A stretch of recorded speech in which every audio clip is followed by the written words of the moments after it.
Good evening. My name is Laura Hartmann, and I live at 45 Birch Street in the town of Ulster. I am making this statement on behalf of townofulstercitizens.org. Citizens are diligently preparing written questions and comments to submit before the March 22nd deadline to the Town of Ulster Board as lead agency for full representation to the project sponsor. Submissions will include questions and concerns regarding health, safety, water and air quality, environmental impacts, residential property values, and reasonable alternatives to specific aspects of the draft scope.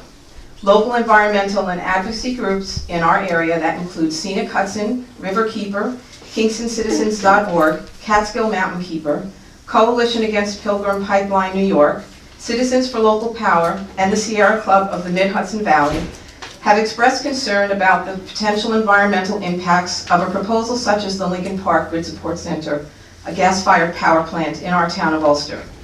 GlidePath, a relatively new company from the Midwest, has a portfolio of only battery storage and renewable projects. Their proposed peaker power plant in the town of Ulster would be their first fossil project, and it shows. The company misled us at their January 17th open house, grossly underestimating and then misquoting the emission rate in their PowerPoint as being 195 pounds per megawatt hour, when it was actually more like 800 to 850 pounds of megawatt hours. They spoke of the benefits to our community, but we know that the project would produce expensive peak energy for downstate communities while polluting here. Some statistics show that this single 20 megawatt gas-fired peaker plant will create roughly the same amount of emissions as the collective households in the town of Ulster in a year. Benefits? Our air quality index is good, and we can't ignore the fact that because of it, GlidePath's permitting process would be less cumbersome.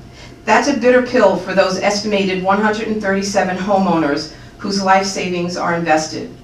Properties located only approximately 600 to 700 feet away from a proposed power plant, where it is not only probable they will be impacted by air emissions, generator noise, and potential drinking water contamination, as the power plant would be built over one of our principal water aquifers, but are also at risk for their property values decreasing substantially once this project is built.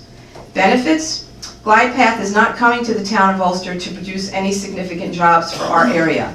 They list 4 in their EAF for what is an unmanned facility. Perhaps that's a number they plan to decrease in the same way they have done with the size of their smokestacks. We understand that this project is being considered because of the very needed tax revenue that it will bring to our town. But that shouldn't outweigh the quality of life impacts and decrease in property investments that this will have on the residents and their futures. Your we are 3 not, minutes is up. May I continue? I have a little bit more. Go ahead. We are not anti-business, and thank you, Mr. Quigley. The citizens living in the town of Ulster support sustainable economic development. We want the opportunity to attract forward-thinking companies who are committed to being good neighbors and creating safe living wage jobs that are in line with the environmentally friendly standards for which Ulster County has been distinguished. As County Executive Mike Hines said in a recent radio interview, there is a notion that if you want to be environmentally savvy, you have to sacrifice financially. It is not true. It only has to be a community committed to getting it done. At the February 15th town board meeting, Supervisor Quigley announced that the town received over 500 requests to extend the scoping public comment period to 90 days due to the complexity and impact of this project. The law supports our request. It states that the applicant and lead agency may, by mutual agreement, agree to extend anything beyond a 60-day time period. Citizens ask respectfully to be represented with what is a reasonable request. Having made yourselves the lead agency in this project, you must remain impartial, and that will not allow you to advocate for us, your constituents, those who elected you into office. Furthermore, at this month's meeting, our town supervisor, angered by a resident asking when we would be notified as to whether or not our 90-day public comment request would be honored, we were told to do your homework, and then he stormed out of the meeting. We are not only doing our homework, but this is a new day in the town of Ulster. We will not allow our elected officials to treat us like outsiders. This is our town, and the citizens in the town of Ulster expect professional leadership, and we have the right and a responsibility to participate. We shouldn't be made to feel like a nuisance for any of you. Tonight, as a demonstration of a temporary lack of confidence in our town board leadership, I now ask citizens in this room to rise for a moment of silent solidarity.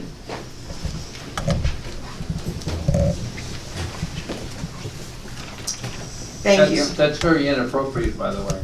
You're talking to the board, not grandstanding. You're making accusations. Laura, I've given you the extra time. Do you have written comments to submit? I have written comments. And they have specific issues related to the EAS? I've outlined the areas that we'll be looking at, and we'll be submitting questions by March 22nd. Thank you very much. Thank you.